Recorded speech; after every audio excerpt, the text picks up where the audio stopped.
तो हो ही नहीं सकता। आज का गुरु मंत्र क्या कहता है? देखिए, आज शुक्रवार का दिन है, माँ लक्ष्मी की पूजा का दिन है। यदि आपके जीवन में धन से जुड़ी कोई समस्या है या धन आता है लेकिन रुकता नहीं है, ये बहुत बड़ी समस्या है। बैंक बैलेंस भी आपका बिगड़ जाता है, अचानक से खर्चे आ जाते हैं सामने, तो आप शुक्रवार का दिन है, आज संध्या समय पर इस उपाय को अवश्य करके देखिए बंधुओं। बड़ा चमत्कारी उपाय है। आप इस उपाय को करेंगे तो आपके जीवन से धन से जुड़ी समस्याओं का निश्चित ही निराकरण होगा। माँ लक्ष्मी को आज संध्या के समय पर आप पूजा करके खीर का भोग लगाइए, यानी पंचमेवा की खीर बनाइए। दीपक जला करके आसन पर बैठिए। महालक्ष्मी का एक मंत्र है, श्रीम श्रीयै नमः। पुनः निवेदन कर रहा हूं, श्रीम श्रीयै नमः। इस मंत्र की एक माला का जप करिए। कमल गट्टे की माला हो तो बहुत उत्तम, नहीं तो रुद्राक्ष की माला से ही करिए। उसके बाद श्री सूक्त का पाठ आप महालक्ष्मी को सुनाइए।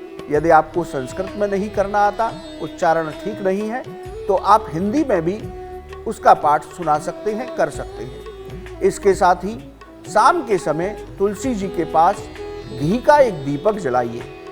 इस उपाय को यदि आज आप करते हैं तो आपके जीवन से धन से जुड़ी हुई सभी समस्याओं का निराकरण होगा। आपके घर में स्थिर लक्ष्मी का वास होगा। व्यर्थ के कार्यों पर यदि आपका धन खर्च हो रहा है तो वो खर्च होना बंद हो जाएगा। बड़ा रामबाण और सटीक उपाय है, आप करके देखिए बंधु। तो पंचांग हमने जाना, राशि फल हमने जाना, जिनका बर्थडे है उनका दिन कैसा रहेगा ये भी हमने जाना, साथ ही गुरु मंत्र भी हमने जाना। लेकिन एक सवाल जो हमारे दर्शकों ने पूछा है आचार्य जी, महाकुंभ अभी चल रहा है, ऐसे में कुछ लोग महाकुंभ नहीं जा पा रहे किसी वजह से, तो क्या घर बैठे भी उस पुण्य की प्राप्ति की जा सकती है? जी, बहुत अच्छा प्रश्न है। महाकुंभ में लगातार भीड़ बढ़ रही है, कुछ अशुभ घटनाएं भी देखने को मिल रही हैं। जो लोग महाकुंभ नहीं जा पा रहे हैं वो घर में ही इस कुंभ का लाभ प्राप्त कर सकते हैं। बंधुओं, यदि आपके आस पड़ोस में या आपका कोई परिजन कुंभ की यात्रा करके आया हो तो उनके घर जाकर के उनको आप दंडवत प्रणाम कर लीजिए, तो आपको कुंभ की यात्रा का फल प्राप्त हो जाएगा। दूसरा, उनसे वो जल लेकर के आए होंगे त्रिवेणी संगम का, गंगा, यमुना और सरस्वती जी का जल वो लेकर के आए होंगे।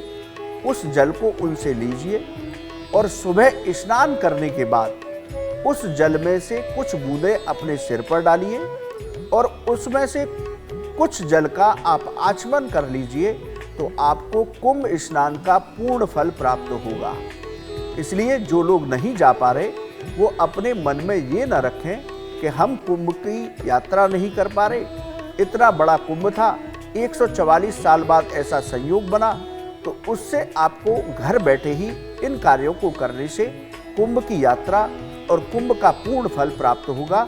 ये शास्त्रों में बताया गया है, ये मैं अपनी तरफ से बिल्कुल नहीं कह रहा। आप तीर्थ यात्रा जो करके लोग आते हैं उनको दंडवत प्रणाम कर लीजिए, उनका स्पर्श कर लीजिए, तो आपको भी तीर्थ यात्रा का फल प्राप्त होगा।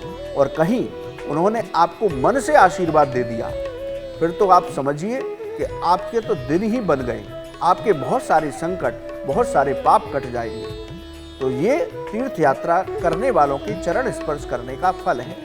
तो आप घर बैठे ही इस उपाय को करके महाकुंभ की यात्रा का फल प्राप्त कर सकते हैं। बिल्कुल, ये बेहद आसान उपाय है और इससे अब घर बैठे आप वो पुण्य की प्राप्ति कर सकते हैं। आचार्य जी, एक और सवाल हमारे दर्शक ने किया था कि जिनको सिगरेट पीने की लत होती है, जिनको शराब पीने की लत होती है, क्या ये किसी दोष की वजह से होती है और क्या इस दोष का कोई निवारण है? हाँ, बहुत अच्छा सवाल है। जो लोग मन से अपने नशे की आदत को छुड़ाना चाहते हैं वो जरूर इस उपाय को करेंगे तो मानसिक रूप से दृढ़ रहिए, ये उपाय आपको जरूर काम करेगा।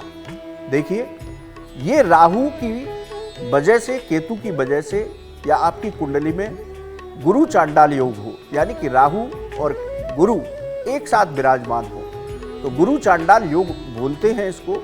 इन वजहों से आपको व्यसन लगते हैं, तो आप इस व्यसन से मानसिक रूप से आपने दृढ़ संकल्प कर लिया है और आप कुछ भगवत उसका शक्ति चाहते हैं, तो आप प्रतिदिन भगवान सूर्य देव को अर्घ दीजिए। अर्घ जल में रोली और गुड़ मिलाइए।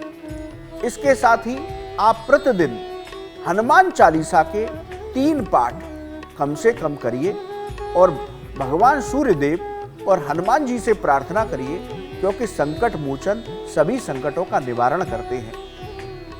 भगवान हनुमान जी जो है कलयुग में भी प्रकट हैं, अमरत्व का वरदान प्राप्त है। इसलिए हनुमत साधना कलयुग में सबसे कल्याणकारी साधना मानी गई। और हनुमान चालीसा, क्योंकि आप किसी भी देवता का पाठ या मंत्र जप करते हैं तो अशुद्ध उच्चारण होने पर अशुभ फलों की प्राप्ति हो सकती है, लेकिन हनुमान चालीसा की 40 चौपाई बहुत सरल हैं, इनमें किसी त्रुटि की आवश्यकता होती नहीं है। तो आप प्रतिदिन 3 हनुमान चालीसा का पाठ करिए और उनसे प्रार्थना करिए, तो आपकी नशे की आदत छूटेगी।